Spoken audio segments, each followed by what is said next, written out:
Yep. I can see the red light on there. Hi, Peter. Yeah. Hi Isn't there. this the most beautiful place? I love it, yeah. Yeah? Yeah. We have passing by a speedboat. Yeah. Hi! You're being recorded! Oh, what a great place. So this is Easter Friday, and we're here on the Yarra River, the Bellbird beautiful area of Richmond.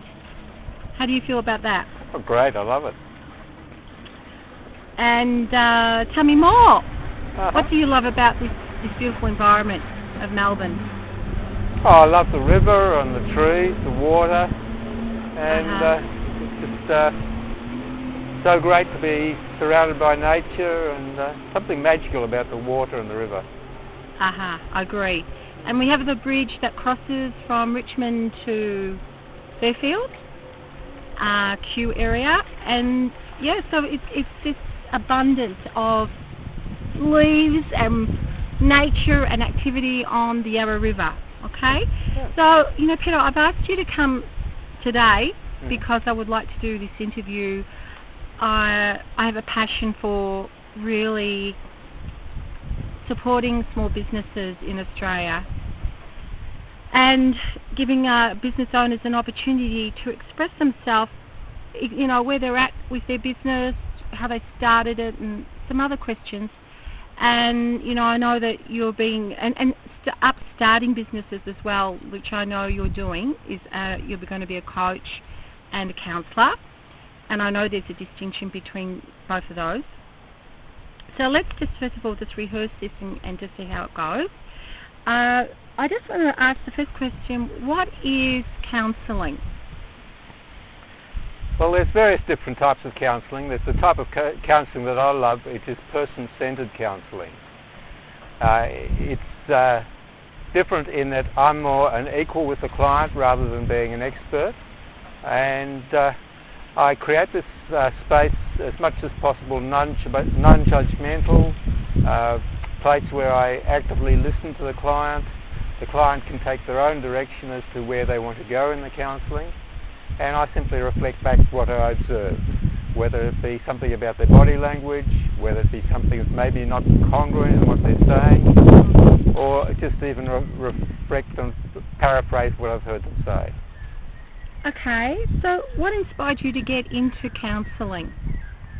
A friend of mine told me about a particular counsellor that she went to see, and she had started studying under him, and invited me to come along and experience it for myself. Mm-hmm. And I loved the way it was done.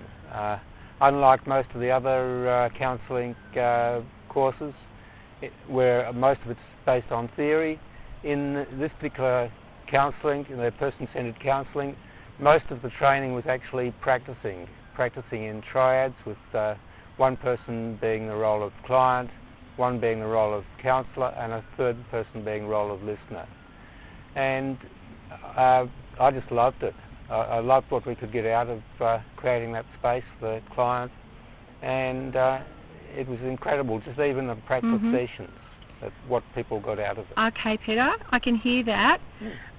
So, you know, now that you're a student and eventually you'll be going into transition of becoming a professional counsellor, what are some of the challenges you think you'll have to face in this kind of business, and how do you reckon you can overcome them?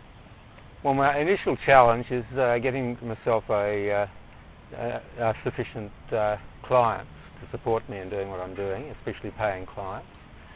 Then, once I really get into it, the next challenge will be my own personal development, because in doing this work, in doing the counselling work, stuff comes up for me, and I really need to deal with that to be able to add that value to the client. Okay. And like, also want to kind of know, like, you know, you're going to give the services of being on the phone, or webinars that are perhaps video, audio, or audio, face-to-face. I mean, what sort of services can you provide people? My first preference is face-to-face.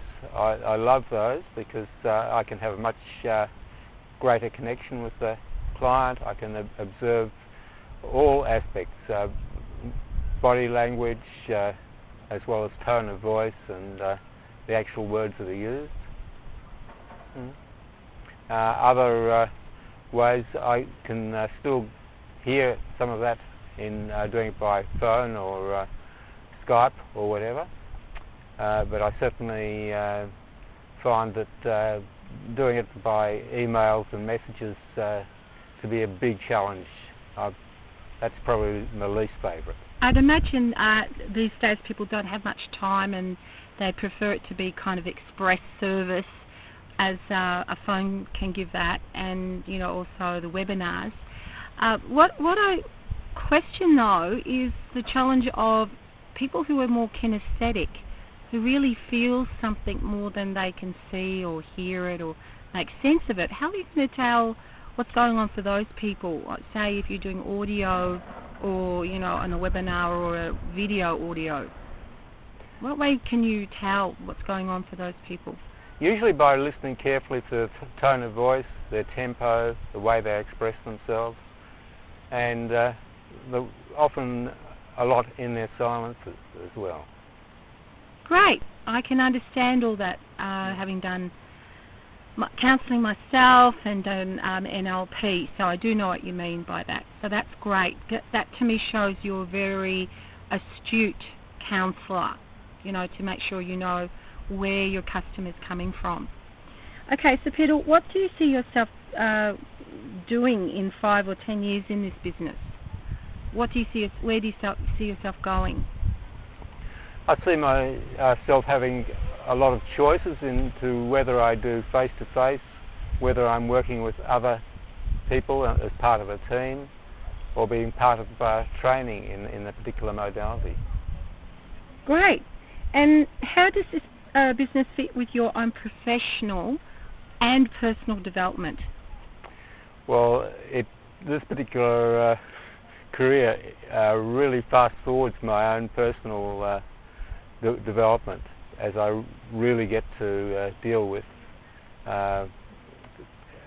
anything that comes up to me in sessions with clients. Great. So what do you see, hear and feel with clients going through, the counselling process from, say, the beginning to the end? Oftentimes I see some big challenges, sometimes some deep emotional traumas, complete feelings of helplessness, and often just in a matter of a few minutes that can start to ease, start to get progress, slow as it may be at times, and eventually get to a space where I can, me and the client can both see that we're on track for either in the short term or the long term getting the outcomes we're looking for. Great. What would be one thing that you might not want to be a counsellor with, say, some clients that may be kind of like against your own ethics, as well as the fact of being a counsellor that has in the criteria of what you know you can do and not do with a client? Well, I think the biggest challenge comes in the area where the client actually wants me to do it for them or me to advise them. I find those type of clients I prefer to refer on to other counsellors who will fulfil on what they want. Okay, I get that. So what are the main benefits of counselling, Peter? The benefits depend a lot on what the client is committed to. A client who's committed to a breakthrough in relationship probably stands for getting the greatest benefits, as breakthrough in relationship will generally make a positive impact to all other areas in their life. Great. So what's the investment financially in this modality? Basically a counselling session is about $50 for a 50-minute session, and it's wise to budget on the fact that counselling will normally take a number of sessions, and rather than simply looking at it as a single session solution, you need to look at it as an ongoing practice and think in terms of that. Great, Peter. So I just have one other possible question, or maybe two, is that what is the most important thing that people need to know about counselling as opposed to coaching? Yeah. Well, firstly, what I think is the most important thing people need to know about counselling is that even at the times that they least want to consider it as a possibility, it's probably the greatest choice that they could make to move forward when they've got something come up for them. And I would say, as opposed to coaching, I don't think the two are opposed. You know, in actual fact, they can work in empowering each other.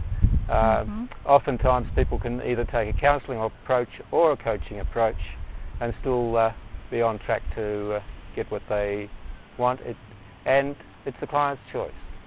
I love it. Okay, I can get exactly what you're saying. So another possible question, and might as well put this in, is what else would you like to tell people about your business as a counsellor that possibly I haven't even thought about? I think that people need to know right now is a great opportunity to step in before I start having a long list of clients wanting my time. And there's some probably great opportunities to work with me while I'm readily available. Okay, so you're going to be pretty hot to trot soon, right? Everybody wanting this man in demand as a counsellor, yeah? That's a really great attitude to have, and thank you.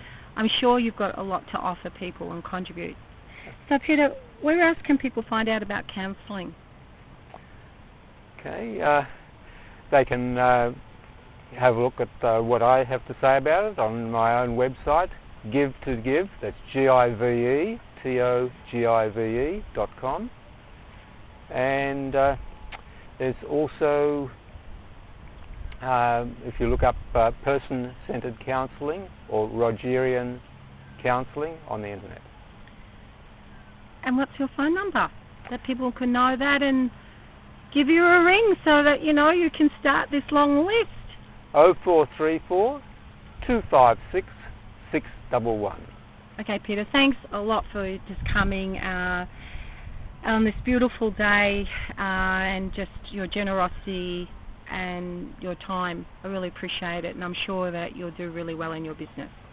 And thank you for coming into beautiful location alongside the river here and doing it for me. That's thank okay. you. Bye.